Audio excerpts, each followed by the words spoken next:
தமிழடியான் சொந்தங்கள் அனைவருக்கும் வணக்கம். ஜனாதிபதி அனுரகுமார திசாநாயக்காவுக்கு ஒரு நெருக்கடி ஒன்று ஏற்பட்டிருக்கிறது. அவர் நினைச்சதை செய்யறதுக்கும் நினைச்ச மாற்றங்களை ஏற்படுத்துறதுக்கும் நாட்டை கட்டி எழுப்புறதுக்கும் ஒரு தடைக்கல் என்று சொல்லலாம். இந்த தடைக்கல்லா இருக்கிறது யாருன்னு பார்த்தீங்கன்னு சொன்னால் எதிர்கட்சிகளான்னு கேட்டிங்கன்னு சொன்னால் இல்லை, சர்வதேச சக்திகளான்னு கேட்டால் அதுவும் இல்லை, வெளிநாடுகளில் இருக்கிற பெரிய வல்லரசு நாடுகள், இலங்கையின் வளர்ச்சியை பிடிக்காத நாடுகள் அப்படியான்னு கேட்டிங்கன்னு சொன்னால் அதுவும் இல்லை. எல்லாருமே உள்நாட்டில் இருக்கிறார்கள்தான். அவர்கள்தான் அவர்களுடைய பாதையில், ஜனாதிபதியினுடைய பாதையில் தடைக்கற்களாக நிற்கிறார்கள் என்று சொல்லி ஒரு குற்றச்சாட்டு பரவலாக முன்வைக்கப்படுது. அதை பற்றி தான் கொஞ்சம் விரிவாக பார்க்க போகிறோம். அவர்கள் யாருன்னு கேட்டிங்கன்னு சொன்னால் அரச அதிகாரிகள், அரசாங்கத்தில் வேலை செய்கிற அதிகாரிகள். முதலே சொல்கிறேன், இது எல்லாரையும் குறிக்காது, எல்லார் மேலேயும் இந்த குற்றச்சாட்டு இருக்காது. யார் பிழை செய்கிறார்களோ அவர்களை மட்டும்தான் இது குறிக்கும், எல்லோரையும் குறிக்காது. சரி, இப்போ கொஞ்ச காலமாக பார்த்தீங்கன்னு சொன்னால் அரசாங்கத்தில் இருக்கிற அமைச்சர்கள் மற்றது ஆளுநர்கள் எல்லாருமே சொல்லி கொண்டு வரினோம். மிக குறிப்பாக வடமாகாண ஆளுநர் நாகலிங்கம் வேதநாயகன் அவர்கள் அவர் ஏறுற எல்லா மேடையிலையும் தவறாமல் சொல்லி கொண்டு வர விஷயம் என்னென்னு சொன்னால், அரசாங்க அதிகாரிகள் ஒத்துழைக்கணும், அரசு அதிகாரிகள் தங்களை மாற்றிக்கொள்ளணும், அவர்களுடைய சேவையை இன்னும் மேம்படுத்தணும் என்று திரும்ப திரும்ப சொல்லி கொண்டு வரார். நான் நினைக்கிறேன் ஒவ்வொரு திட்டங்களையும் செயல்படுத்திக்குள்ள அங்கே நிறைய பிரச்சனைகளை அவர் எதிர்கொள்கிறார் என்று சொல்லி. ஆனால் அவர் வெளிப்படையாக சொல்லல, இந்த அரசு அதிகாரி இந்த திணைக்களம் இன்ன பிரிவு என்று சொல்லி வெளிப்படையாக சொல்லல, பொதுவாக சொல்லி கொண்டு வரார்.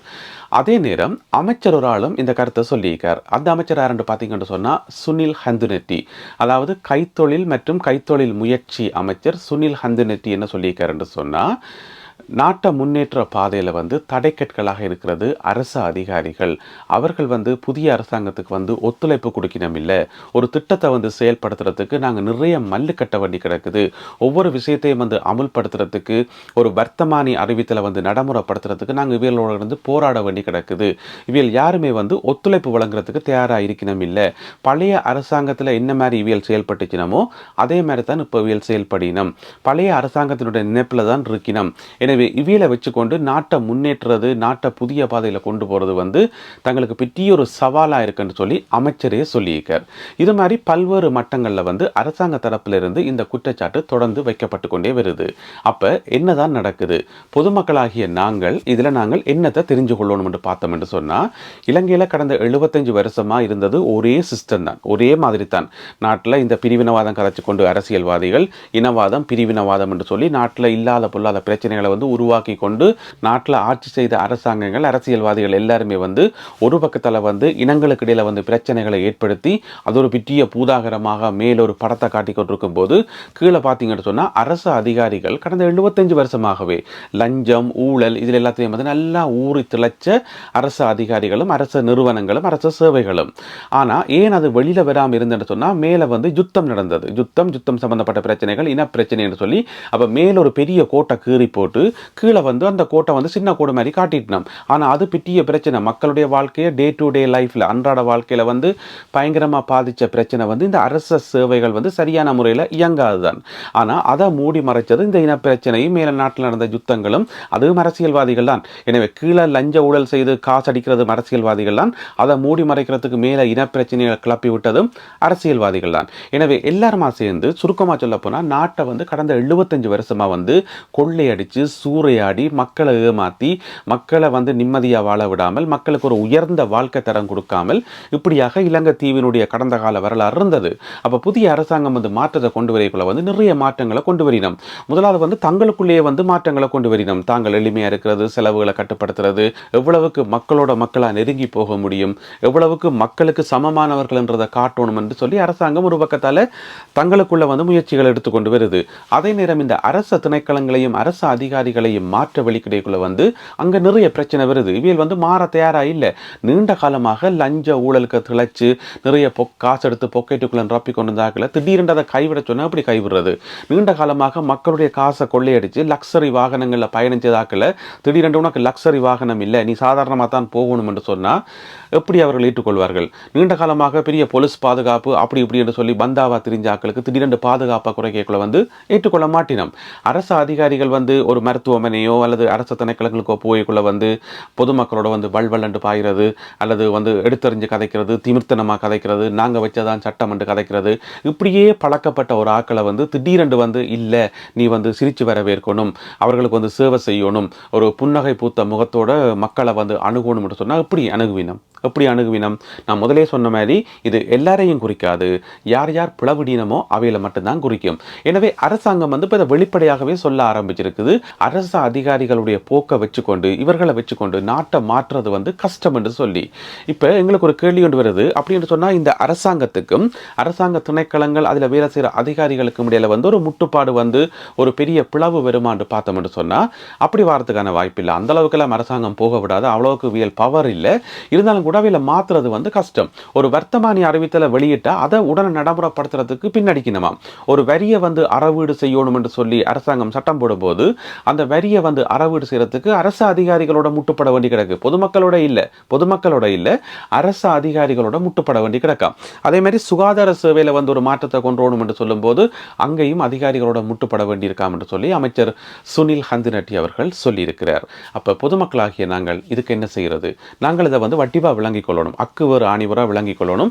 இங்கே என்னதான் நடக்குதுன்னு சொல்லி எங்களுடைய தமிழர் பகுதியில் பார்த்தீங்கன்னு சொன்னா ஜனாதிபதி அனுரகுமார திசாநாயக்க அவர்கள் பதவியேற்று ஒரு கிழமையில கனநாளும் இல்லை 10 நாள் கூட பொறுக்கையில, வடிவா தெரிஞ்சு வச்சுக்கொள்ளுங்க, 10 நாள் கூட பொறுக்கையில ஒரு கிழமையில எழுத ஆரம்பிச்சு நம்ம எங்களுடைய பத்திரிகைகளை வந்து இவர் கோத்தபாய ராஜபக்ச மாதிரி விரட்டப்படுவார், கோத்தபாய ராஜபக்சவனுடைய ஆட்சி வந்து காணாமல் போன மாதிரி இவருடைய ஆட்சியும் வந்து காணாமல் போகும் என்று சொல்லி அப்பயே எழுத ஆரம்பிச்சிட்டோம்.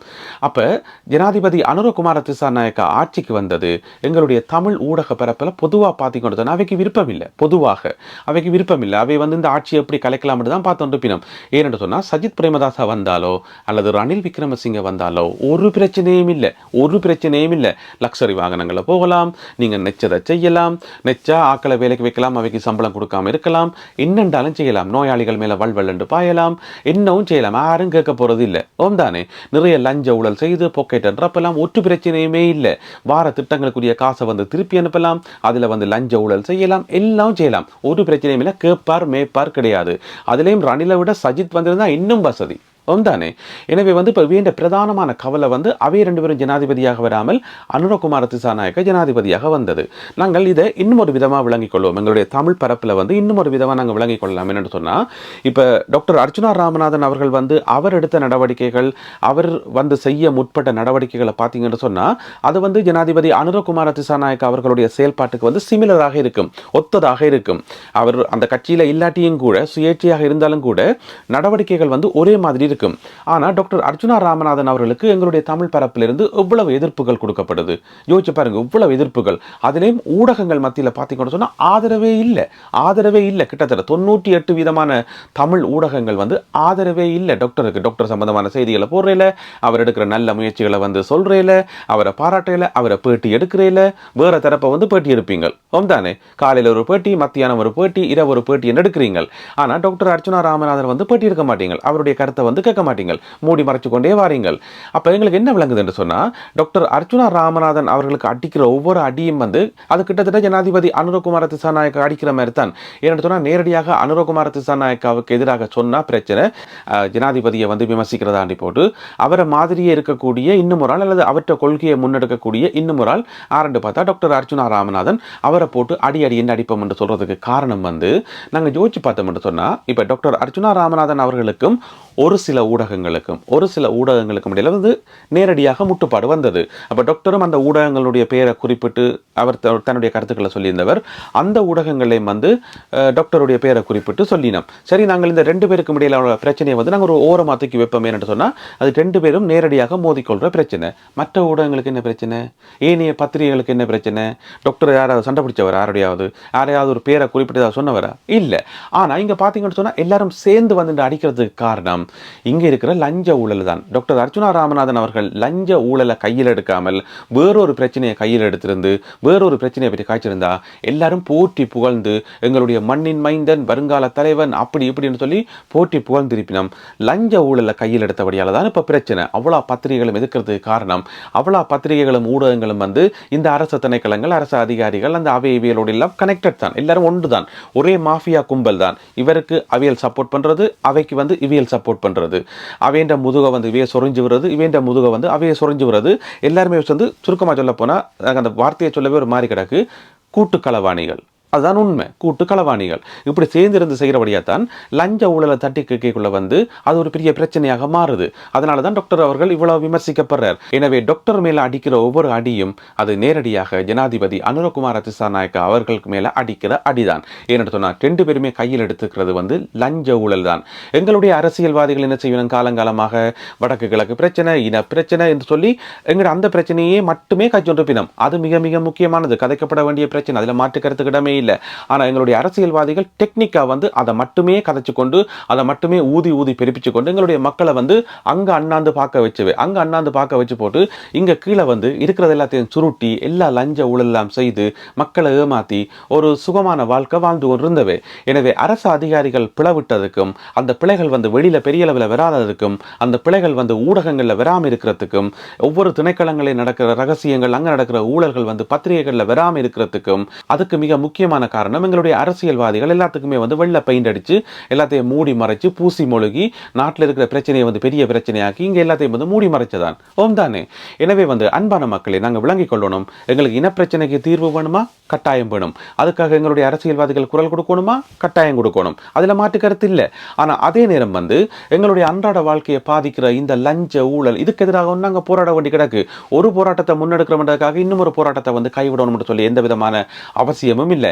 எனவே எங்களுடைய அரசியல்வாதிகள் என்ன செய்யணும் என்று சொன்னா, ஒரு கட்சியில வந்து 8 பாராளுமன்ற உறுப்பினர்கள் இருக்கிறீங்க என்று சொன்னா 8 பாராளுமன்ற உறுப்பினர்களுமே வந்து ஒரே மாதிரி ஒரே குரல்ல கதைச்சு கொண்டிருக்கிறத விட்டுட்டு அதுல 4 பேர் வந்து அரசியல் தீர்வை பற்றி கதையுங்கோ, அதுக்கான முயற்சிகளில் வந்து ஈடுபடுங்கோ, சம்பந்தப்பட்ட அதிகாரிகளோட கதையுங்கோ, மக்களுக்கு வந்து விளங்கப்படுத்துங்க, அந்த வேலையை பாருங்கோ.